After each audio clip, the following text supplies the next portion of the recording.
vacancy 10 mark extra দিয়া হ'ব যিসকল পৰিয়ালত চৰকাৰী চাকৰি নাই তেওঁলোকে এই gate 3 gate 4 vacancy 10 mark extra পাব নাই সেই বিষয়ে আপোনাক এই ভিডিঅ'ৰ জৰিয়তে বুজাই দিম গেট 3 তো ৰি এপ্লাই হৈছে পৰীক্ষা অনুষ্ঠিত হৈছে নন টেকনিকেল ভেকেন্সি ৰি এপ্লাই হৈছে 9 মাৰ্চ তাৰিখে পৰীক্ষা অনুষ্ঠিত হ'ব আৰু গেট 4 তে সকলো প্ৰশ্ন কৰিছে গেট 4 তে ৰি এপ্লাই হ'ব নাই ৰিটেন এক্সাম এবিবি মিলি যিমানটা বিভাগ আছে অসম পুলিচৰ ৰিটেন এক্সামটো ফেব্ৰুৱাৰী মাহত বা মাৰ্চ মাহৰ 23 তাৰিখত হোৱাৰ সম্ভাৱনা আছে কিন্তু মুখ্যমন্ত্ৰী চতুৰ্থ বৰ্গৰ পৰীক্ষাৰ ৰিজাল্টটো মাৰ্চ মাহৰ প্ৰথম সপ্তাহত আপোনালোকে 100% পাব তৃতীয় আৰু চতুৰ্থ বৰ্গৰ পৰীক্ষাৰ ৰিজাল্টটো সকলোৱে গমে পাইছে কেতিয়া দিব তৃতীয় আৰু চতুৰ্থ বৰ্গৰ পৰীক্ষাৰ ৰিজাল্টটো মাৰ্চ মাহৰ প্ৰথম সপ্তাহত 100% দিয়া হ'ব আৰু মুখ্যমন্ত্ৰী ডাঙৰীয়াই ফেব্ৰুৱাৰী মাহৰ শেষৰ সপ্তাহ বা মাৰ্চ মাহৰ প্ৰথম সপ্তাহতে আপোনালোকে ধৰি লওক এই ৰিজাল্টখিনি পাব তৃতীয় আৰু চতুৰ্থ বৰ্গৰ ৰিজাল্টৰ লগতে লগে নতুন পদৰ বিজ্ঞাপন মুকলি হ'ব ইতিমধ্যে মুখ্যমন্ত্ৰী ডাঙৰীয়াই লাইভ যোগে ঘোষণা কৰিছে আৰু মুখ্যমন্ত্ৰী ডাঙৰীয়াই যিবোৰ আপডেট দিছে সেইবোৰ কিন্তু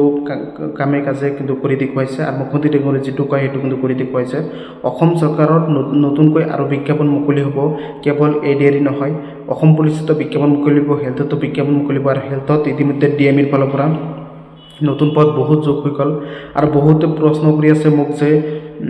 এডিআৰইত যেটো 10 মাৰ্ক এক্সট্ৰা দিব বুলি মুখ্যমন্ত্ৰী ডাঙৰীয়াই নিৰ্বাচনৰ সময়তে ঘোষণা কৰিছিল এই 10 মাৰ্ক এক্সট্ৰাটো দিব নাই সেই বিষয়ে মই ভালকৈ বুজাই দিম কাৰণ মুখ্যমন্ত্ৰী ডাঙৰীয়াই যেটো নিৰ্বাচনৰ সময়তে ঘোষণা কৰে সেইটো কিন্তু কৰি পিছত দেখুৱাই এটাও কাম কিন্তু বাদ পৰা নাই আৰু এটা কথা ক'বলৈ বিচাৰিছোঁ ডিএমইৰ ফালৰ পৰা যিমান পদ ইতিমধ্যে নন টেকনিকেল ৰি এপ্লাই দিলে নন টেকনিকেল 9 মাৰ্চ তাৰিখে পৰীক্ষা হ'ব সকলোৱে প্ৰিপাৰেচন কৰি আছে আৰু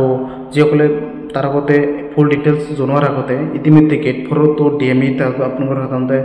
নতুন পদ বিজ্ঞাপন ৰি এপ্লাই হ'ব নেকি এই বিষয়ে বহুতো প্ৰশ্ন কৰিছে সকলো ডিটেইলছ আপোনাক মই এইটো ভিডিঅ'ৰ জৰিয়তে বুজাই দিম যিসকলে প্ৰথমবাৰ ভিজিট কৰি চেনেলটো এটা সাবস্ক্ৰাইব কৰি দিব আৰু এইটো ভিডিঅ'ৰ তলত মোৰ সেকেন্ড চেনেলৰ এটা লিংক দি আছে তাতে এডুকেশ্যন চেনেল হয় সকলো জব ৰিলেটেড ভিডিঅ'সমূহ আপলোড কৰা হ'ব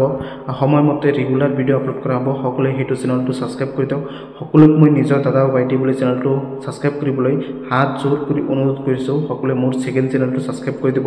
মিজানুৰ 2.0 সকলোৱে হাত জোৰ কৰি অনুৰোধ কৰিছোঁ দাদা ভাইটি বুলি চেনেলটো সকলোৱে সাবস্ক্ৰাইব কৰি দিব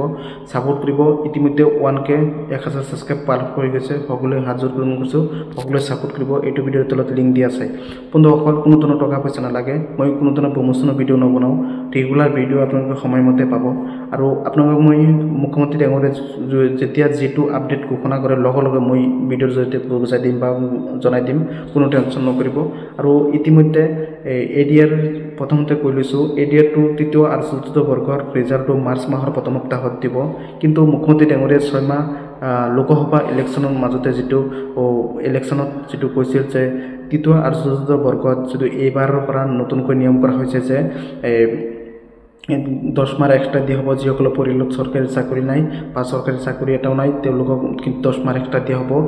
মৌখিক পৰীক্ষাত বা ফাইনেল লিষ্টত 10 মাৰ্ক এক্সট্ৰা দিয়া হ'ব বুলি মুখ্যমন্ত্ৰী ডাঙৰীয়াই কৈছে কিন্তু এটা কথা বিশ্বাস কৰক মুখ্যমন্ত্ৰী ডাঙৰীয়াই নিৰ্বাচনৰ সময়তে সকলো ঘোষণা কৰে এই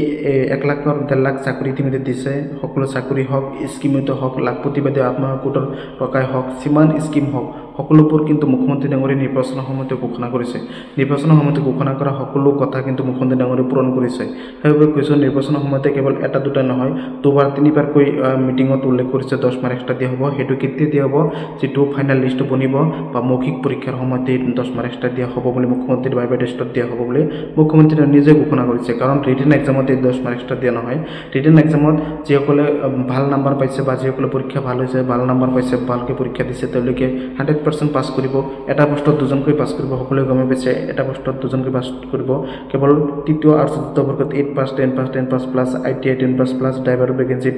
12 পাছ গ্ৰেজুৱেশ্যন সকলোবোৰ সায়েন্স ষ্ট্ৰীম হওক সকলোবোৰ আপোনালোকৰ সাধাৰণতে এটা পোষ্টত দুজনকৈ কেণ্ডিডেট পাছ কৰিব মোটামুটি 12600 পোষ্ট আছিল ডাবল কেণ্ডিডেট মাতিব ভাইবা টেষ্টত আকৌ ভাইবা টেষ্টত যিসকল পৰিয়ালত চৰকাৰী চাকৰি নাই তেওঁলোকক 10 মাৰ্ক এক্সট্ৰাকৈ দিয়া হ'ব 10 মাৰ্ক এক্সট্ৰাকৈ দিয়াৰ লগে যিসকল পৰিয়ালত চৰকাৰী চাকৰি আছে তেওঁলোকে কিন্তু বঞ্চিত হ'ব এই চাকৰিৰ পৰা সেইবাবে কৈছোঁ এইটো কাম মুখ্যমন্ত্ৰী ডাঙৰীয়াই কেনেকুৱা কি কৰিব নকৰিব মুখ্যমন্ত্ৰী ডাঙৰীয়াই নিৰ্বাচনৰ সময়তে যেটো ঘোষণা কৰে সেইটো কিন্তু কৰি দেখুৱাইছে আৰু এই 10 মাৰ্ক যদি এক্সট্ৰা দিয়ে তেনেহ'লে যিসকল পৰিয়ালত চৰকাৰী চাকৰি নাই তেওঁলোকে কিন্তু উপকৃত হ'ব আৰু যিসকল পৰিয়ালত চৰকাৰী চাকৰি আছে তেওঁলোকে কিন্তু অলপমান হ'লেও বেয়া লাগিব বা মোকো গালি পাৰি লাভ নাই কাৰণ মুখ্যমন্ত্ৰী ডাঙৰীয়াই যেটো কয় সেইটো কিন্তু কৰি দেখুৱাইছে আৰু এই 10 মাৰ্ক এক্সট্ৰাটো দিব নাই এতিয়ালৈকে কিন্তু ডাইৰেক্ট স্পষ্ট হোৱা নাই কিন্তু মুখ্যমন্ত্ৰী ডাঙৰীয়াই নিৰ্বাচনৰ সময়ত দুবাৰ তিনিবাৰকৈ মিটিঙত উল্লেখ কৰিছে যে 10 মাৰ্ক এক্সট্ৰা দিয়া হ'ব যিসকল পৰিয়ালৰ চৰকাৰী নাই যেটো ভাইভা টেষ্টত তেতিয়া দিয়া হ'ব কাৰণ ভাইভা টেষ্ট মানে ফাইনাল ৰিজাল্ট যেতিয়া বনিব তেতিয়া দিব ৰিটেন এক্সামত কোনো 10 মাৰ্ক এক্সট্ৰা দিয়া নহয় সকলোৱে বহুতে ভুল ভাবি আছে বহুতে ভুলকে মেছেজ কৰি থাকে সেইবাবে কৈছো আপোনালোক কোনো টেনশন নাই মোৰ চেনেলটোৰ পৰা সময়মতে সকলো আপডেট সকলো খবৰ মোৰ চেনেলটোৰ পৰা সময়মতে পাব আৰু এতিয়ালৈকে ডাইৰেক্ট স্পষ্টকৰণ কৰিব নোৱাৰিম কাৰণ যে 10 মাৰ্ক এক্সট্ৰা দিব নাই কাৰণ 10 মাৰ্ক এক্সট্ৰা দিব বুলি মুখ্যমন্ত্ৰী ডাঙৰে ঘোষণা কৰিছিল কিন্তু এতিয়ালৈকে কোনো অহা নাই কিন্তু আপোনালোক এইবাৰ যে নিগেটিভ মাৰ্ক আছিল গেট 3 তে গেট 4 তে নিগেটিভ মাৰ্ক আছিল মই নিজে এজন ক্যান্ডিডেট হয় এডিআৰ নিজে এজন ক্যান্ডিডেট হয় গেট 4 যেটো গেট 3 গেট 4 আছিল বন্ধুসকল তাতে কিন্তু নিগেটিভ মাৰ্ক আছিল কাৰণ যিমান ভাবিছে আপুনি কাট অফ হাই যাব কাৰণ হাই যাব পাৰে কিন্তু ইমান হাই না যায় হেবে কৈছো যোৱাবাৰ যিমান গৈছে কাট অফ নেগেটিভ মান নথকাৰ পিছত তাৰ পিছতটো অলপমান বেছি যাব 4-5 মাৰ্কে বেছি যাব 8 পাছ হওক 10 পাছ হওক 10 পাছ প্লাস আইটি হওক তাৰ পিছত গ্ৰেজুৱেচন হওক 12 পাছ সায়েন্স সিস্টেম হওক ড্ৰাইভাৰ ভেকেন্সিতে হওক আপোনাৰ অলপমান বেছি যাব তাতকে বেছি হাই না যায় কাৰণ ক্যান্ডিডেট বেছি হলো নেগেটিভ মাৰ আছে আৰু ক্যান্ডিডেট যিমানখিনি ক্যান্ডিডেট মোটামুটি 4-5 লাখ ক্যান্ডিডেট মানৰ অলপমান হ'ব পঢ়াশুনা বেছিকে কৰে আৰু মোটামুটি 32 লাখ 33 লাখ ল'ৰা-ছোৱালী পৰীক্ষা দিলে কি হ'ব সকলো ক্যান্ডিডেট তো পঢ়াশুনা নকৰাকৈ বহুত ক্যান্ডিডেট পঢ়াশুনা নকৰাকৈ পৰীক্ষা দিয়ে হেবে কৈছো কোনো টেনশন নাই নেগেটিভ কাট অফটো ইমান হাই না যায় মই নিজে এজন ক্যান্ডিডেট হয় মই দুটা পৰীক্ষা ভাল হৈছে আপোনালোক মোৰ বাবে অলপমান আশীৰ্বাদ দোৱা কৰিব আপোনালোকৰ বাবে যিমান পাৰো সাপোৰ্ট কৰি যাম আৰু এডিআৰ নতুন পদ লগে বিজ্ঞাপন মুকলি হ'ব মাৰ্চ মাহৰ প্ৰথম সপ্তাহতে ৰিজাল্ট মুকলি হ'ব মাৰ্চ মাহৰ 1 তাৰিখত মুকলি হৈ যাব পাৰে 2 তাৰিখত হৈ যাব পাৰে 5 তাৰিখত মুকলি হৈ যাব পাৰে কোনো টেনশন নাই সকলো ৰিজাল্ট কিন্তু এটা দিনতে মুকলি হ'ব হেবি মুখ্যমন্ত্ৰী ডাঙৰে ঘোষণা কৰিছে আৰু ডিএমইৰ ফালৰ পৰা যেটো আছিল ডিএমই যে ৰি এপ্লাই গেট 4 হ'ব না নাই এই বিষয়ে কিন্তু বহুতে মোক প্ৰশ্ন কৰিছে ডিএমইৰ বিষয়ে কিন্তু বহুতে কমেন্ট কৰে প্ৰশ্ন কৰে যে DME non technical vacancy 9 March তাৰিখে পৰীক্ষা হ'ব মই নিজে এজন ক্যান্ডিডেট হয় ৰি এপ্লাই হৈ গৈছে আৰু গেট 3 তো ৰি এপ্লাই হৈছে লগলে পৰীক্ষা হৈছে নন টেকনিক্যাল ভ্যাকেন্সি ৰি এপ্লাই 16 জানুৱাৰীতে ক্লাছ ডেট আছিল পৰীক্ষা ডেটো অফিচিয়েল ভাবে নোটিছ জাৰি কৰিছে যে 9 মাৰ্চ তাৰিখে পৰীক্ষা হ'ব আৰু পুৰণি প্ৰশ্ন কাকত যদি লাগে মোৰ কমেন্ট বক্সত জনাব সকলোক মই পুৰণি প্ৰশ্ন কাকত মতিম আৰু ইতিমধ্যে সকলোবোৰ জনাইছে যে আপোনাৰ গেট 4 যেটো ডিএমই গেট 4 আছিল গেট 4 600 প্লাস ভ্যাকেন্সি ইতিমধ্যে আছিল আৰু ৰি এপ্লাই হ'ব নেকি বন্ধুসকল কাৰণ গেট 3 তো ৰি এপ্লাই হৈছে পোষ্ট ভৰাই দিছে গেট 3 তো পোষ্ট ভৰাইছে কাৰণ পৰীক্ষা বহুত দিন পিছত হৈ গল পোষ্ট খালি হল লগে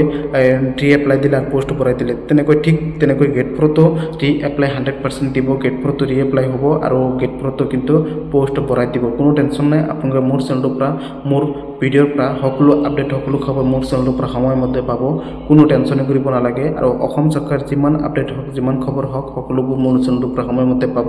আৰু সকলো আপডেট মোৰ চেনেলৰ পৰা পাব আৰু অসম চৰকাৰৰ যিমান আপডেট হওক আৰু ইতিমধ্যে সেকেন্ড চেনেল লিংক এটা মোৰ ভিডিঅ'ৰ তলত দি দিছো বা এইটো ভিডিঅ'ৰ তলত দি আছে সকলো সেকেন্ড চেনেলটো সাবস্ক্ৰাইব কৰি দিব সাবস্ক্ৰাইব কৰিলেহে মই আপোনালোকক সময়মতে ভিডিঅ' আপোনালোকক আপডেট দিব পাৰিম সকলো চেনেলটো সাবস্ক্ৰাইব কৰি দিব সময়মতে আপডেট পাব কোনো টেনশন নাই কোনো আপডেট নাই বন্ধুসকল কোনো চিন্তা কৰিব নালাগে সকলো আপডেট সময়মতে পাব কোনো ধৰণৰ ফেক আপডেট নিদিও বন্ধুসকল সময়মতে ভিডিঅ' আপোনালোকে সময়মতে পাব ধন্যবাদ সাপোৰ্ট কৰিব